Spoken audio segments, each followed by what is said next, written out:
Freedom is the right to tell what they do not want to hear. CNN, MSNBC, Fox News. Tired of the same repetitive government narratives? Then wave goodbye to the distractions and rhetoric of corporate media. For this is Anti-Media Radio. But I want to get the language right. The big government is in trouble. You're all a bunch of slaves! Bunch of slaves! What we need in the United States is not violence and lawlessness, but is love and wisdom and compassion toward one another. What's your definition of media? And now, here's your host, S.M. Gibson.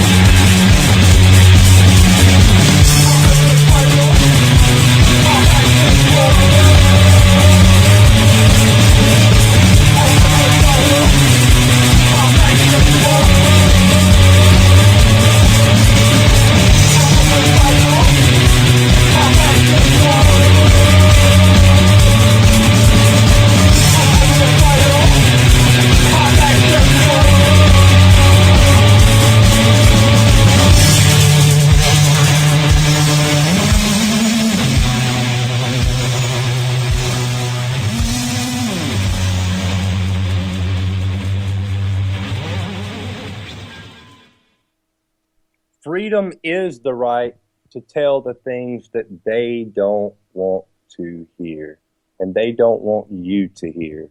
But that's why anti-media is here, is so you can hear those things. Welcome to another edition, March the 31st, 2015, Anti-Media Radio with your host, S.M. Gibson. I hope everybody is having a great night and had a great day today. We're going to try to peel back the layers tonight and kind of look past all the rhetoric that the mainstream media and the corporate media would like you to be talking about, and yet they never actually focus on the things we should be talking about. Let's start off with kind of the situation in Indiana. I've got to be honest, I haven't really dove into that topic very much, and I'm not going to sit here and pretend I'm 100% educated about the law in and of itself. I do know that Tim Cook, he is the CEO of Apple, the former position of Mr. Steve Jobs. He said that he was disappointed by the law, and around the world that they strive to treat every customer the same, regardless of where they're from or how they worship or who they love, and that's all fine, and that sounds, I don't have a problem with those comments. He's definitely apparently wanting to, he's just gone off on the state of Indiana, and again, I don't know too much of the details of the law. Maybe he's right, maybe he's wrong, I don't know. What I do know is Apple, under Mr. Cook's leadership, has signed deals with the United Arab Emirates, who, kills people who are gay. So I know that whatever's happening in Indiana, they're not killing gay people. But, and they've got a deal. They've got 2 stores that are going to open up in the United Arab Emirates. One in Dubai is supposed to be the world's largest Apple store. Oh, yeah, and by the way, we'll say the name early tonight. Saudi Arabia, he signed a deal last year to have his products in Saudi Arabia. So Apple's in Saudi Arabia. If you want to talk about whatever's going on in Indiana with homosexuality, they're not being castrated, they're not being imprisoned, they're not being beheaded in the streets. But, that's what they do in Saudi Arabia, but we look the other way on that. And apparently Tim Cook from Apple looks the other way on that as well. Follow the money. He he's got, a very moral high ground on his beliefs when it comes to the state of Indiana, apparently, but not when it's come to making a bunch of money overseas, I guess. And that leads, I don't know if you out there saw the Al-Assad interview from earlier today. Charlie Rose interviewed him, and it's a really good interview. It's on YouTube. We'll put the link on the page later on. You should definitely go check it out. And Assad is a politician, leader like everybody else. So you can't really, take his word more than anybody else. But very, very, I thought it was a very good interview just from the perspective of his.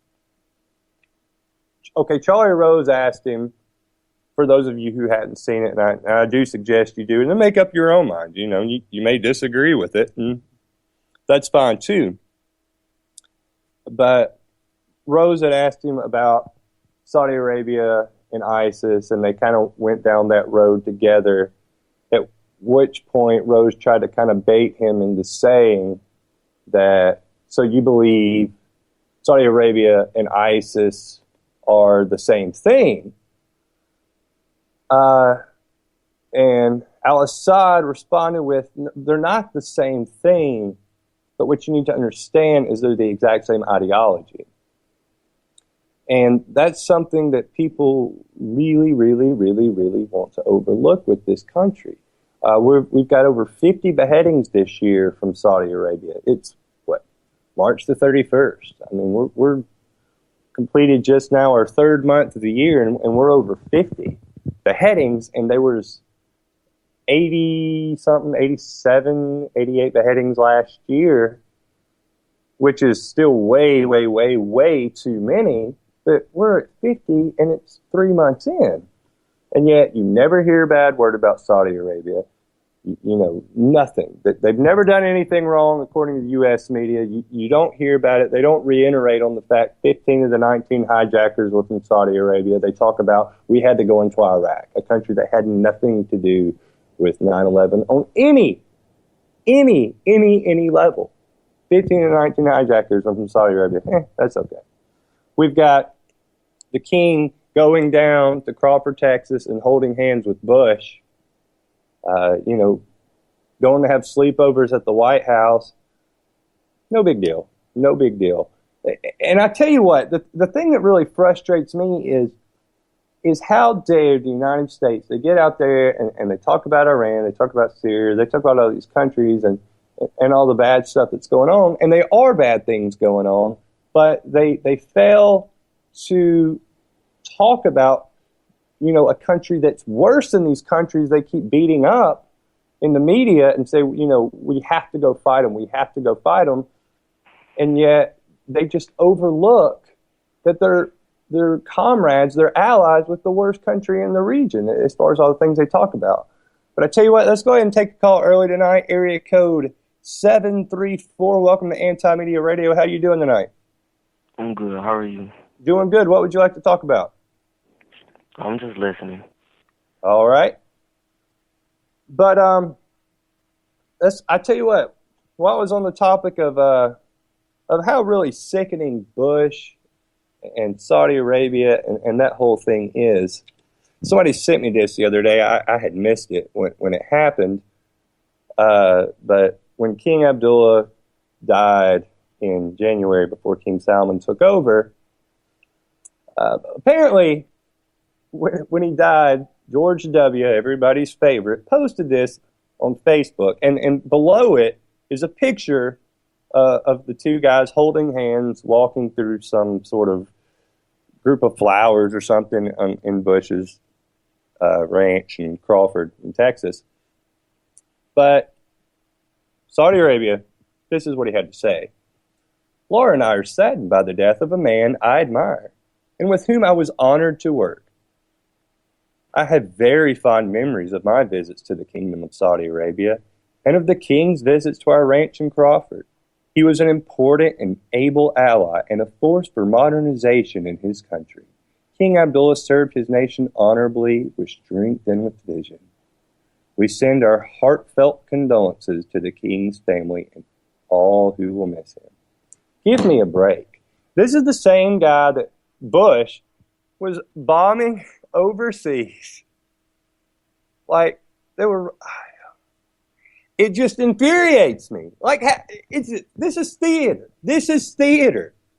They turn around and tell you these countries are doing these horrible things, and then they're sitting there praising people doing things worse than the countries they're bombing. It makes absolutely no sense. Like, how in the world is anybody buying this?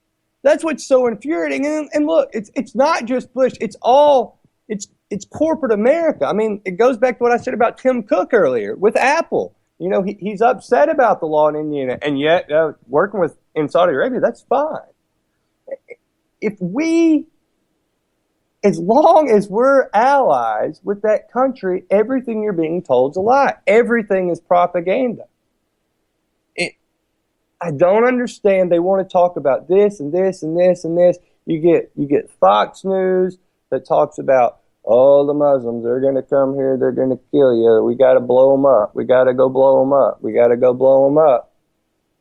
And that country's never mentioned, ever. They don't talk about it. You know what? Should we go blow Saudi Arabia up? I don't think so. I don't think we should be in any of these countries. We need to mind our own business is what we need to be doing. But for them to just go on the limb that they go on talking about all these other nations when they're intimately involved with a country that shares the exact same ideologies as ISIS, according to al-Assad, and really by their own reputation alone with the beheadings, terrorism. Let's talk about terrorism. 15 of the 19 hijackers from 9/11, Saudi Arabia. And for whatever capacity they were involved in, whatever it was, Saudi Arabia has always implicated every step along the way, and we always look the other way. We talk about Iran, who's invaded no one. We talk about Iran, who has not attacked us. We talk about Syria, who has not attacked us. And they just overlook Saudi Arabia. And then we've got the situation in Yemen right now. And I guess Obama dragging his feet overseas, I believe it's been a very good thing because Saudi Arabia is now attacking Yemen, which is not good, but they're having to do their own dirty work for once. Let's take another phone call, area code 217. Welcome to Anti-Media Radio. How are you doing tonight?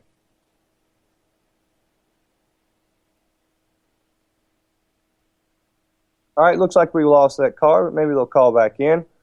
So, Obama dragging his feet overseas, and you get the media saying, oh, he's weak, he's this, he's whatever. I'm no fan of Barack Obama at all, but what are you expecting? What do you want him to do? Just go start bombing everybody? I can't believe Saudi Arabia is attacking anybody because they usually don't have to because we do it for them. We do their dirty work. People don't realize is Wesley Clark talked about it in 2005, 2006, is the plan was to go into Iran, who Saudi Arabia wants to take out. Saudi Arabia wants to take out. They certainly want to take out Iraq, and guess what? It happened. That's what's hilarious about the aftermath of 9/11. 15 of the 19 hijackers from Saudi Arabia, and we attacked Saudi Arabia's enemy. If that doesn't sound like a political setup, I don't know what does. I mean, that's common sense. How did they convince so many people that Iraq was the place to go? And again, Saddam Hussein was not some great man or some great leader. He wasn't. All these people, they all, I think, have a sociopathic gene running through them somewhere that they want to achieve that level of power. But he, outside of a little bit of thing with Kuwait, and that got settled, he wasn't attacking anyone. That doesn't make him a great man. But it wasn't the United States' place to go kill him, but they did it. They did it with Gaddafi. Right now, I'm going to introduce the man, the myth, the legend, the genius himself, Mr. Nick Burnaby. How you doing? Hey, how's it going, man? Man, can't complain.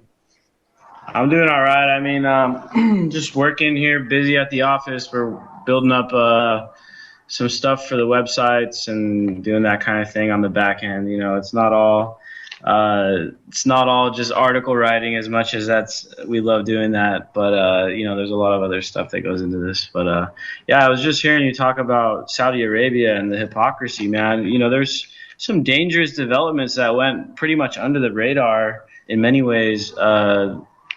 You know, so far in the past few days, the Saudis have announced this international Arab army that's a Sunni army that's basically, I mean, it's basically going to go out and fight anybody that they disagree with religiously that stands in the way of any kind of resources, man. I mean, this is pretty dangerous. And like you said, it's the Saudis, so we don't say nothing. I mean, if anyone, I mean, you didn't see the Saudis building an international army to fight against ISIS, did you? But when you see these Houthi rebels, which are supposedly Iranian-backed, starting to come up in Yemen, all of a sudden there's an Arab army to spring up and fight against it. Why aren't they doing that against ISIS? You know what I mean? Oh yeah, well, it's like Assad said. He said that Saudi Arabia and ISIS ideologically share the same views, so they don't really have an issue with them. Plus, that's where the funding's coming through, and we've known that since they were called the Syrian rebels, is that their funding was coming through Saudi Arabia.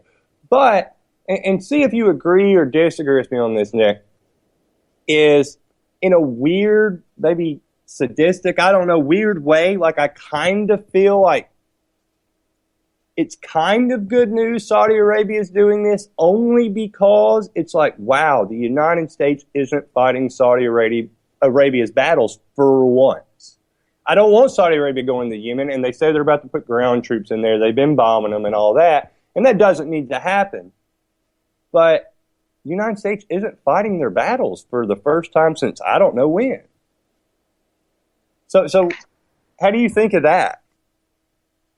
Yeah, man, I don't know. It's pretty complicated. It is, yeah. It could have something to do with the fact that we're kind of taking the lead with fighting or whatever it is we're doing in Syria. I know my theory on that is that they're trying to establish a route for a pipeline or whatever to go from Saudi Arabia. Maybe this is Saudi Arabia, you know, having to step up to the bat because the U.S. can't take the pressure to try to contain Iran right now.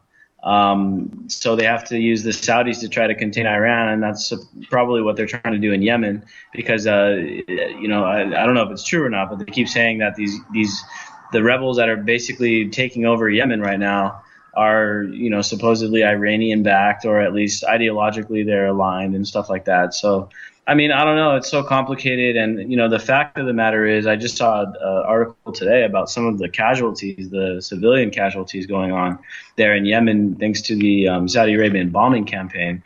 And it's pretty severe, man. There's a lot of civilians getting blown up by these airstrikes or whatever.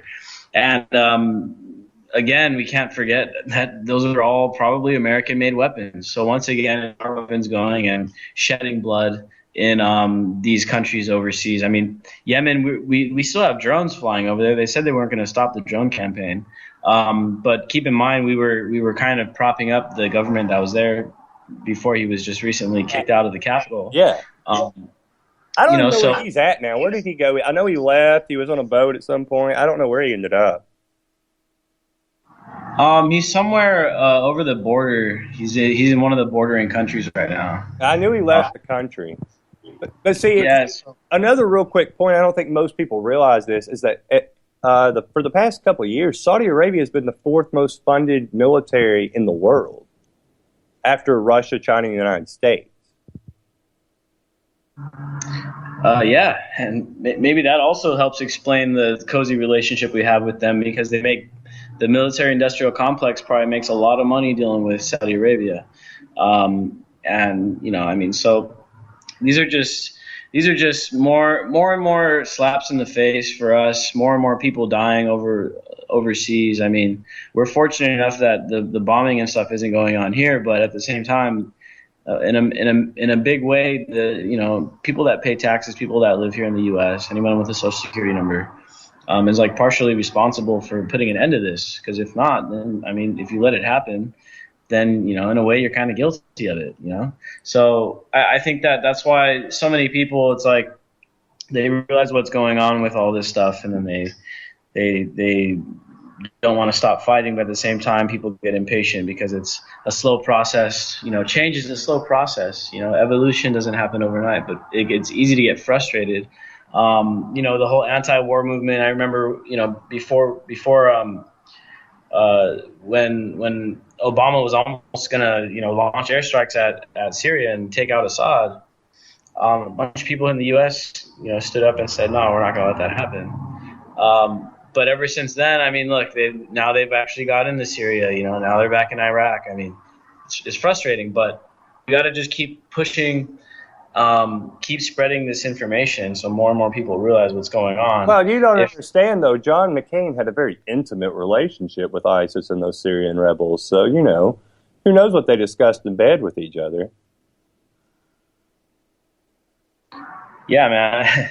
John McCain, good old John McCain. I mean, I saw another video of him here today. I saw a video of him today. I think it was from a few days ago, where he said that the Israeli government should go rogue and basically just take matters into their own hands when it comes to Iran, because he thinks the U.S. is going to sign this deal with them.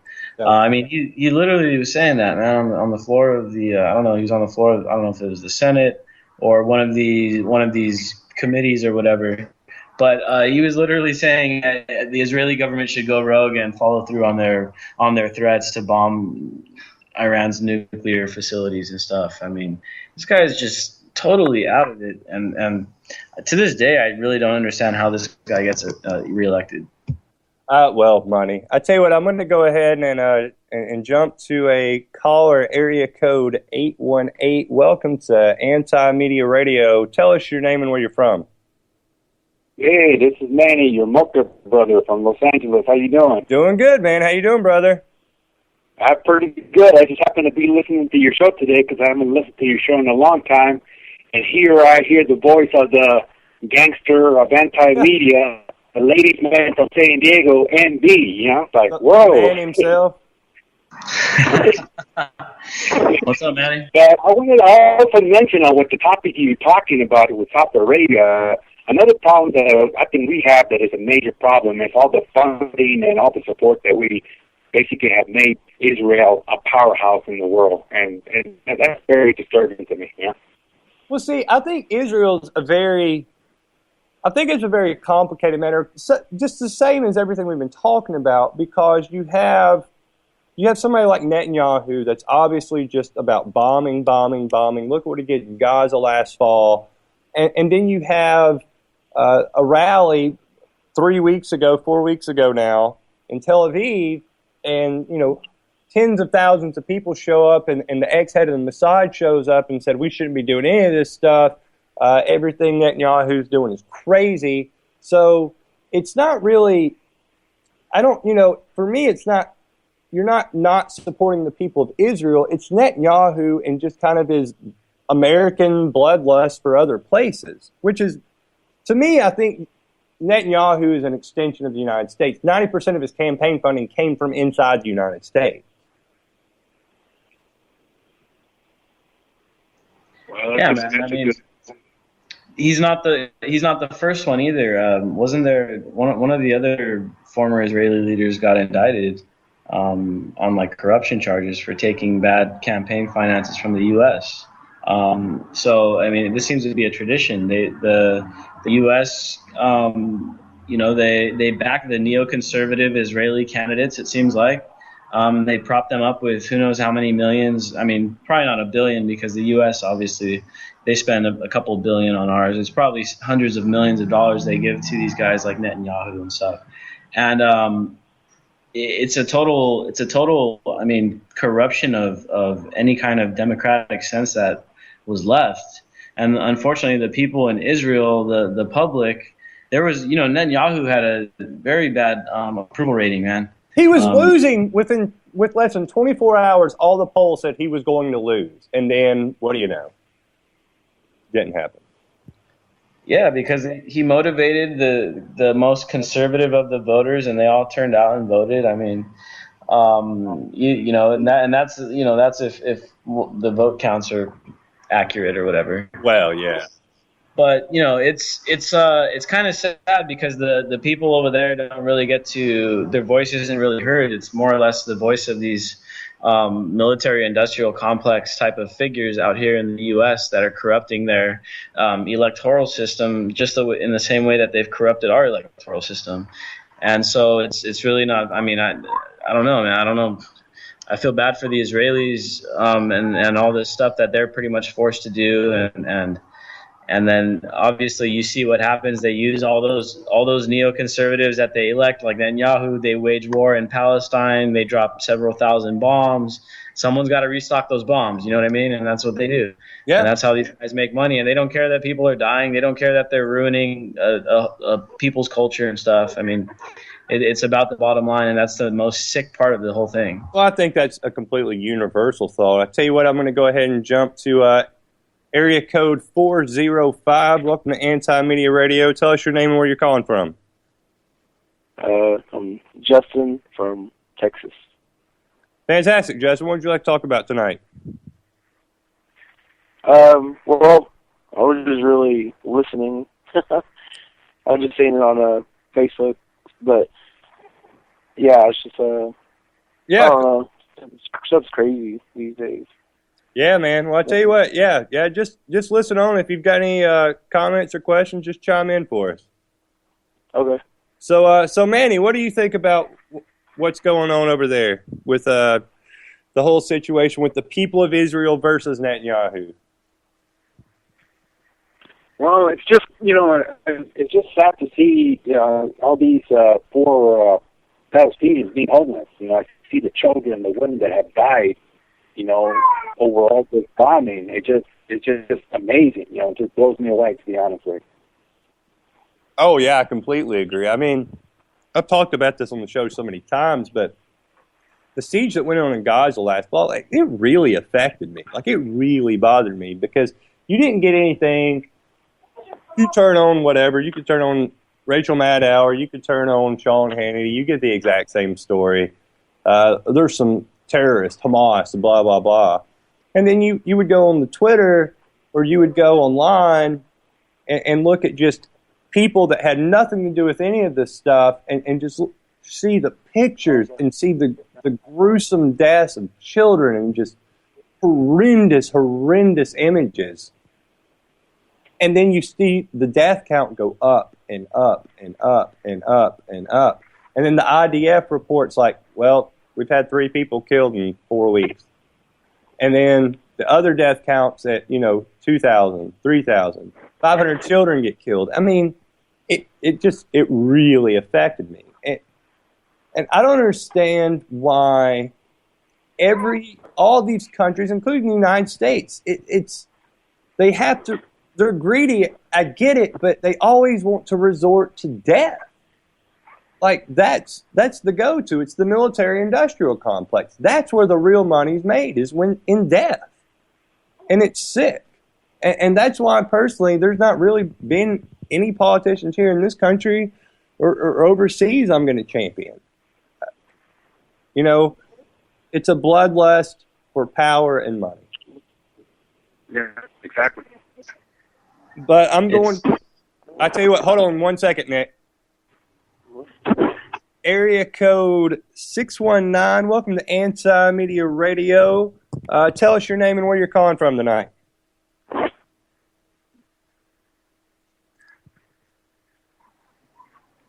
Looks like we may have lost him, Nick. Go ahead. Yeah, they dropped off. Yeah. Yeah, it's like a total, to me, it's like a moral bankruptcy, and we have the other day when McCain was saying that he was proud of being banned from Russia because he stands up for human rights and freedom of speech for Russian people and for Ukrainian people. And yet they have Snowden in their country. How ironic is that? Yeah, it's crazy because this guy goes and says these kind of things, when the fact of the matter is that, yeah, sure, they actually probably do stand up for freedom of speech in Russia. But when it comes to Ukraine, I mean, they're basically, they pulled off a coup, more or less. It was like a NATO coup or whatever. And to say that they're standing up for, human rights there and freedom of speech, I mean, that's insane. And then the other thing is that I tell you this is what I think. I think the United States does stand up for freedom of speech in Russia. And I think Russia stands up for freedom of speech in the United States. And it's all propaganda against each other. And it's a big chess game, because I think leaders in both places oppress their own people. But when you can look over on the other side, you can make the other guy look bad by saying, well, they're not doing this.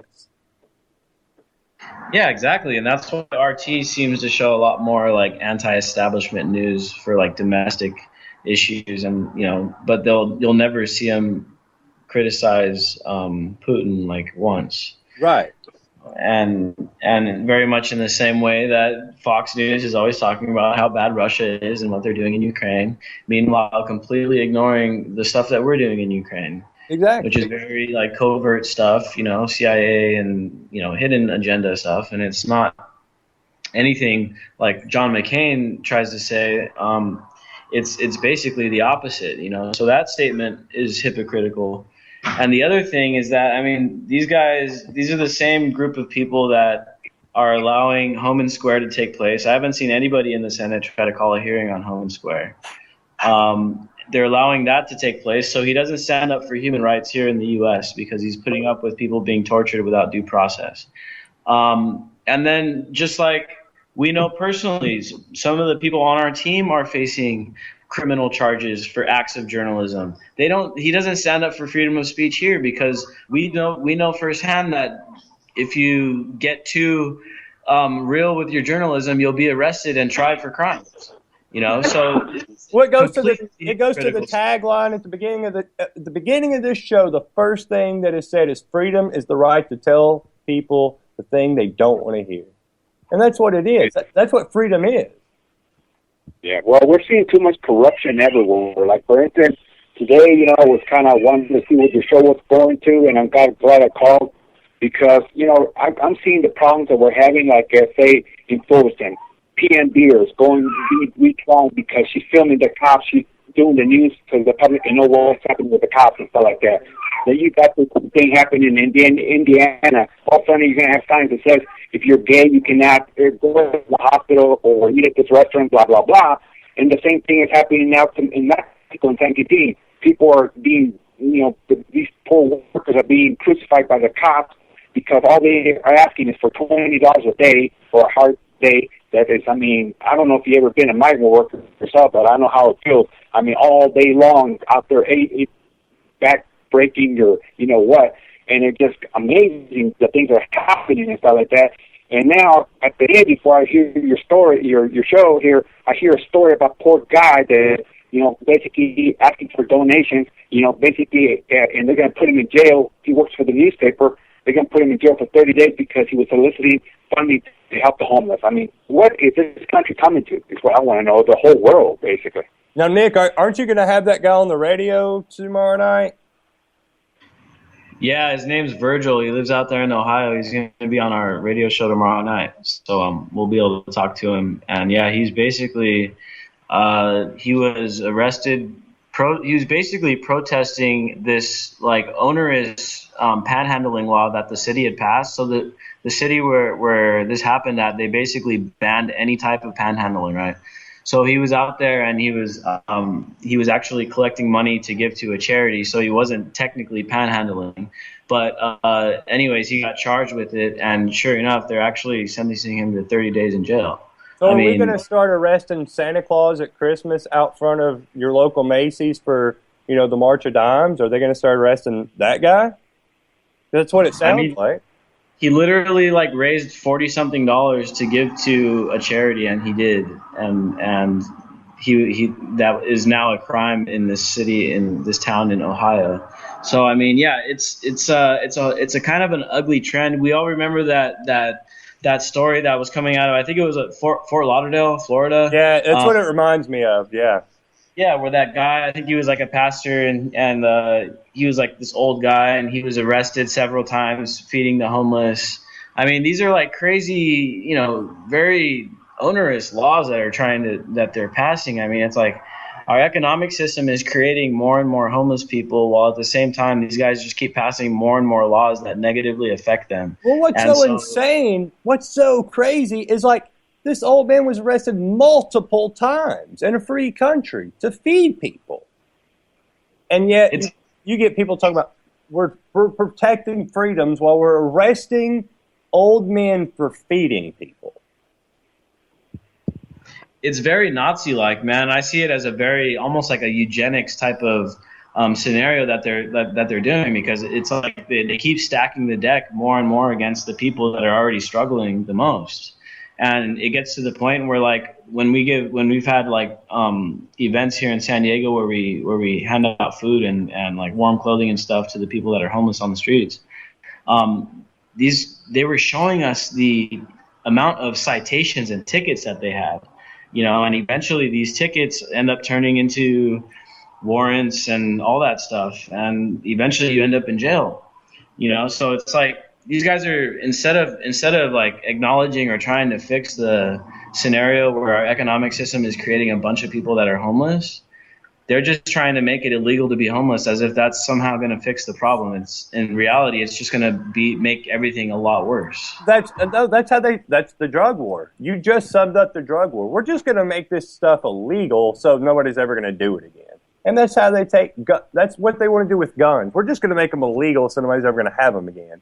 And what's funny is the same people that do support gun rights say, well, you can't outlaw guns because bad guys are still going to get guns. There's still going to be people with guns all over the place. And yet those exact same people support the drug war, and they say, oh, we have to keep drugs illegal because everybody's going to do drugs otherwise. Really what you're doing is you're exacerbating the problem. You're making the problem 10 times worse. You're sending some guy that's doing drugs to prison, and now when he gets out, guess what? He can't get a regular job because he has a record. He can't vote. He can't do all of these things. So it's so much hypocrisy across the board. And I don't know if it's genuine hypocrisy or if it's the system that's confused people in their beliefs so much they don't really know what they believe. Man, I don't know. I think it just the whole system is like with hypocrisy, like basically every aspect of it, like whether it's the justice system, whether it's the way that they treat people on the streets and then act like they care about people in Ukraine and stuff. And, it's like, I don't know, man. It's just, it's a lot of it is brainwashing. A lot of it is people being apathetic and too busy. I mean, it's all, I don't know. It's all very Orwellian in a way. It is, because it's like our lifestyles are kind of designed to keep us really busy and keep us like spinning our wheels, and and then they have that whole American dream like thing that they use as bait to keep everyone ticking.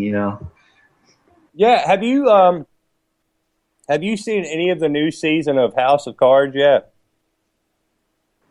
I saw a few episodes. Did you? Okay, they have Pussy Riot on there. And they basically show the president standing up for the rights of Pussy Riot because, they were so oppressed in Russia. And then you flip the coin, and Edward Snowden's so oppressed in the United States, and they stand up for his rights. And that's, why it goes back to, it's all this geopolitical chess. Nobody really cares about freedom. It's about making the other guy look bad. It's just sickening. It's just sickening. Nobody realizes it. And we're talking about a TV show that people watch, and they're talking about, well, Pussy Riot did the right thing. How dare Russia treat them this way? How dare they treat them this way? Meanwhile, Edward Snowden's in that country running away from being convicted because he won't be fairly tried in this country. It's insane. Hello? Yeah, I think we have a caller on from 734. How you doing, man? Tell us your name and where you're from. You? Yeah, I'm from Inkster, Michigan. Antoine. Tell us what you'd like to talk about tonight. I wanted to talk about like the distractions going on in the world, Yeah, absolutely. and I wanted to say like throughout all the evil going on in the world and everything, like and how like different religions and how you try to bash Christianity, it seems like everything comes up to like a good and evil, and like throughout all the stuff going on in the world, it seems like there's a lot of hate towards Christianity, and it keeps popping up, Christianity. And so is it like everything like distraction to keep us away from Christianity? And should we be following that? Well, what I think is ironic too is American foreign policy as far as Christianity goes, and a lot of American foreign policy tells you it is to protect Christians. What people don't realize is look at the situation that's happened in Iraq. There have been Christians murdered by at least 1 million over there. I mean, they're just killing Christians right and left in the Middle East. And what the United States has inadvertently done, and I've actually meant to write a story about this.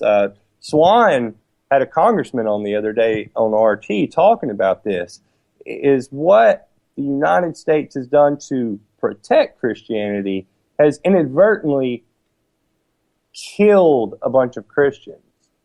And so the war for Christianity has actually been a war against Christianity, which again is another, it's everything's an illusion that you see. Yeah, the Well, one thing I like how they noticed say, today, go ahead.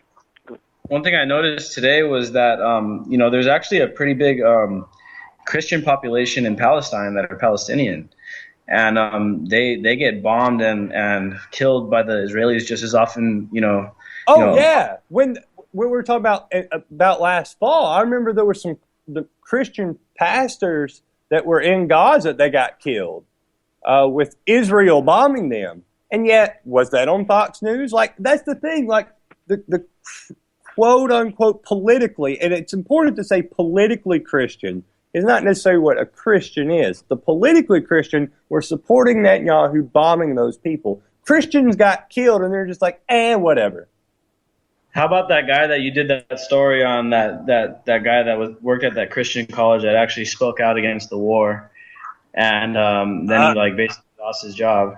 Oh, yeah, that definitely happened. And that was because of a friend of mine that is very inside that circle. And it's funny because I had just written the story about Chris Kyle, 2 weeks before that, I guess. And there's a pastor that came out and preached that maybe Chris Kyle was a psychopath that just killed a bunch of people. And why is our country celebrating a guy that kills people over a movie like Selma where they're promoting peace? And he was the vice president of the university, and he's not today because of it. That's insane. The war on Christianity is been really promoted by really, really right-thinking Christians. It's the same philosophy that the people that pushed for Jesus to be killed in the Bible were the church. It's that same mentality. And people can't understand that. It's true. I think a lot of people that think they're Christians are actually just brainwashed. They're not even they've lost so far. They've lost sight of what Christianity was supposed to be by such a far distance that they're not even really Christian anymore. They're just brainwashed, and they call themselves Christians. And then they believe anything that the politicians tell them. You know what I mean? And it's just it's a sad state. It's a sad state of affairs. Right. And what scares me is the basis of Christianity 100% is love, is love, is love. Like, that's what Jesus said. You know what? They asked him, they said, you get one law, what's it going to be? He said, love. And yet, the people that promote themselves in our modern culture as Christians, their biggest thing is, let's go kill Muslims. That's not love. Yeah, I mean, it's unbelievable. I mean, it's absolutely unbelievable. And then we still sit back and wonder why, things like Libya, things like Yemen, Syria, Iraq, why is that happening? It's you guys really think that these guys actually don't know what's going on? I mean, they want these perpetual wars to continue. They have no interest in stopping them. And that's the I mean, thing. there was that leaked call that the Intercept reported on, which was basically a call with Northrop Grumman, like CEO, and he was basically saying, yeah, we're not worried about the Iran deal because there's plenty of other countries in the Middle East that we can, fund, supply the weapons for their wars and stuff. I mean, it's good for their bottom line. They need these countries to continue bombing and fighting, and that's how these guys make all their money. And they use Christianity, and they use it as a pawn, because there are people out there that are real Christians, and I think those real Christians, listen, me and you have talked about this on your balcony at the Anti-Media headquarters. I'm a Christian. I'm not ashamed to say it. But you know what? What the media portrays a Christian to be, I'm against. I'm against it. Like, they've completely gone off the rocker. Like, it's insane to me. Well, the United States really create peace around the world. I would say that the United States needs to take the lead on equality and diversity. For example, like I won't make 78 cents for every dollar a man makes. That's not equality. Another thing, if I crash a plane tomorrow on purpose, they'll say, man, he's a terrorist from Mexico. But if it's a Anglo guy, you notice they never mentioned he was a terrorist. You know what I mean? It's not like that. The way we get labeled, it's just amazing. It just blows me away, to be honest with you. But the problem is, there's even still labels at all. These labels have to stop. Because look at the plane crash we just had with German wings. It ended up being some white guy, and he's crazy and he's depressed, blah, blah, blah. But guess what? If that guy had the exact same issues with the exact same person, and yet he was a Muslim, it would have been presented in a completely different way. It's the way these stories are angled. We have to stop labeling people, and we have to accept people for who they are. There's not going to be this guy that gets this because of this, or he's not going to be put down or put up. You're a person. You're going to be accepted for who you are, and we're going to live together. And the labels infuriate me. We're all human beings. We're all here. We're all together on this planet. And when people are labeled, it's the most asinine thing that there can be. Hey, we're globalists now, man. I mean, it's a global culture now. So yeah, that's all. The one thing we have in common is that we're Earthlings. Go ahead, 405. Sorry. Hey, caller. Yeah, go ahead. Oh, I was just saying, it's like a global world or whatever. Like that's why they're trying to have a global government. Y'all ever hear stuff on that? A one world government. Yeah, that's the thing is that we have to embrace this global world that's coming because we've got the technology, the communication, the ability to travel, and that's creating this crazy global world, right? But at the same time, we have to understand that even right now at the state level, and think about it, how many countries are there in the world? I mean, several hundred. So, government is already, if you look at it from a worldwide view, government is already pretty decentralized, and it's already horrible, right? Because they've already got several hundred countries out there. And I can't really name one country that's perfect. They've all got their own issues and stuff. So that's the thing is that we have to keep in mind that when it comes to government and stuff, the only positive direction to go in is reducing the size of it and decentralizing it. Because anytime it's this strong federal centralized government, you run into the issues that we're having here right now, and that most of the other countries around the world are experiencing, where it's a hijacking of the electoral system by corporate interests. And it's a very fascist, scenario, and that's basically what we're dealing with right now. And it's obviously it's detrimental to the overall health of the people and stuff, but it makes a shitload of money for these guys that don't give a damn, and most of these guys are ready to just bounce the country and go to the next place that's going to make them a lot of money. They don't give a shit, but it's the people that live here that are going to have to deal with the consequences.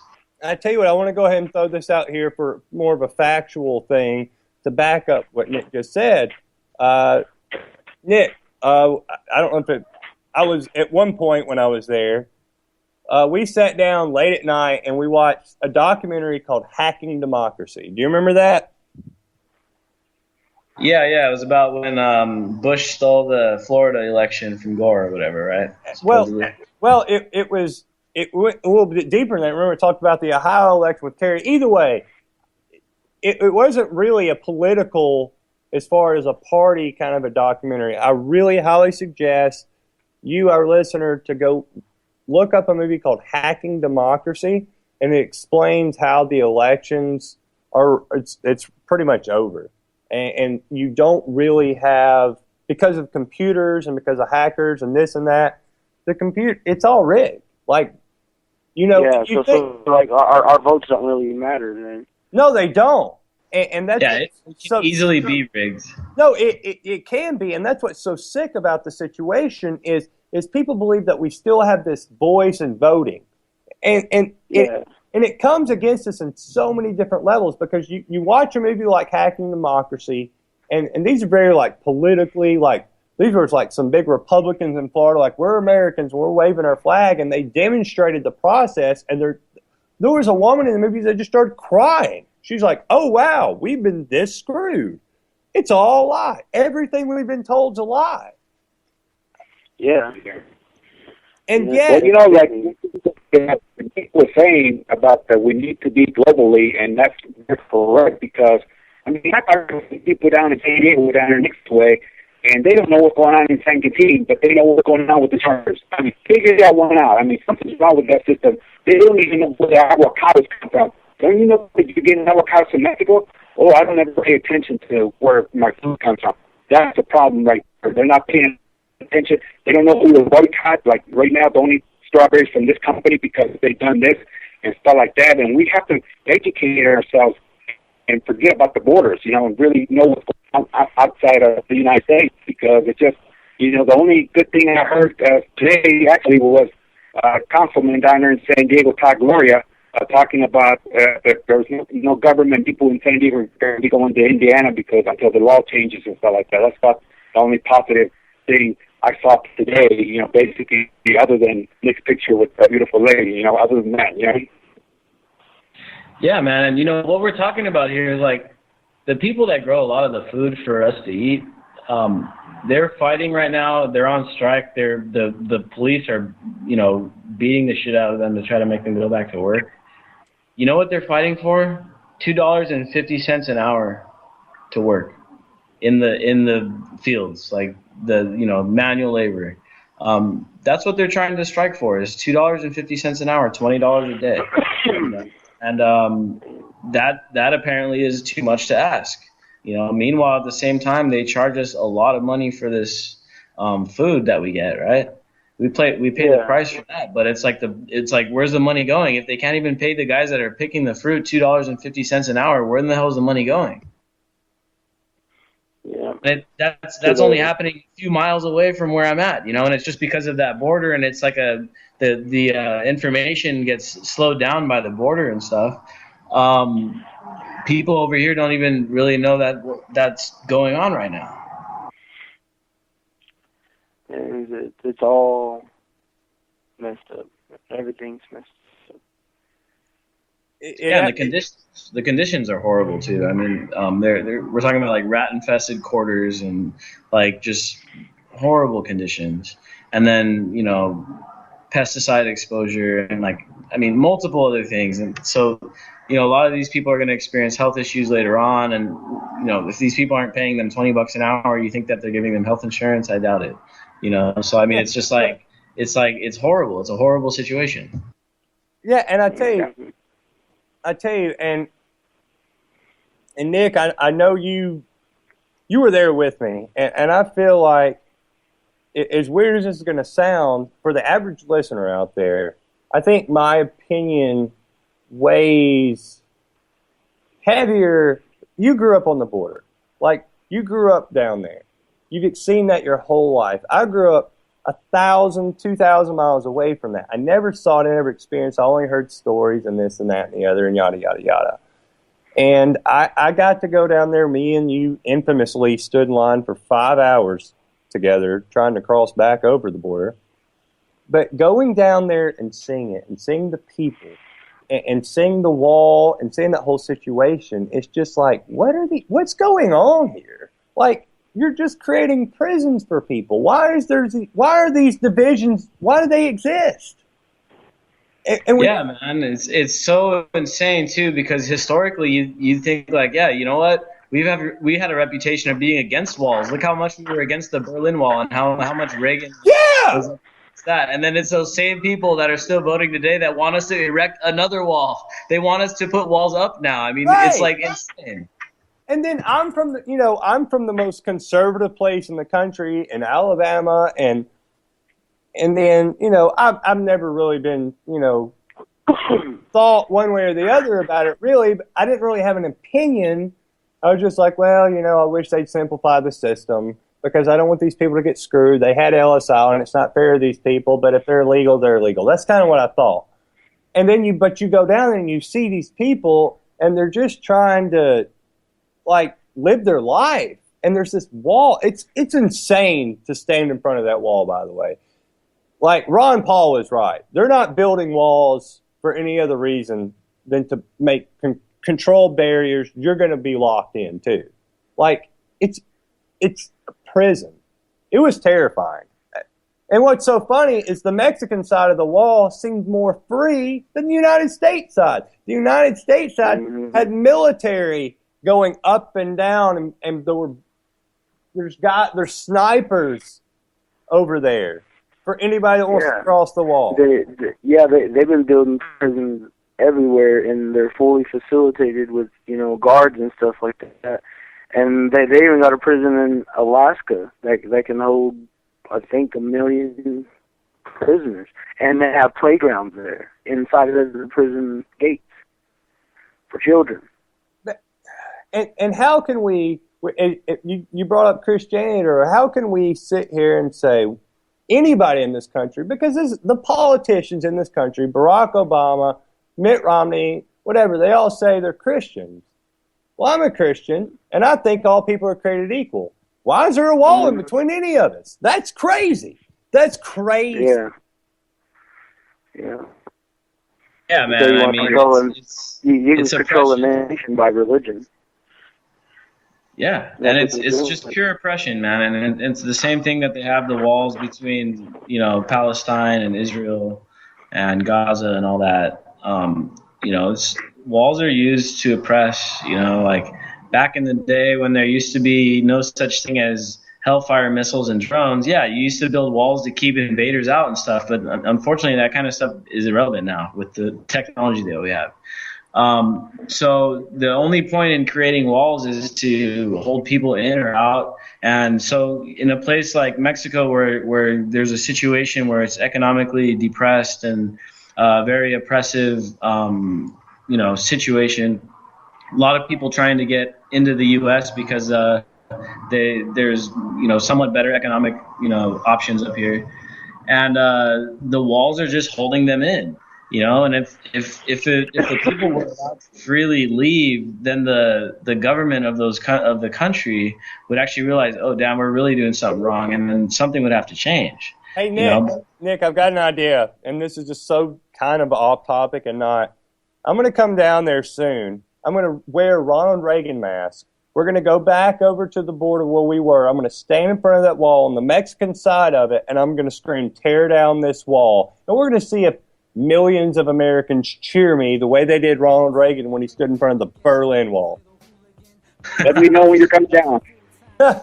I tell you what, join Nick tomorrow night on Anti-Media Radio. Thank y'all so much for tuning in tonight. Fantastic show. Good night. Peace.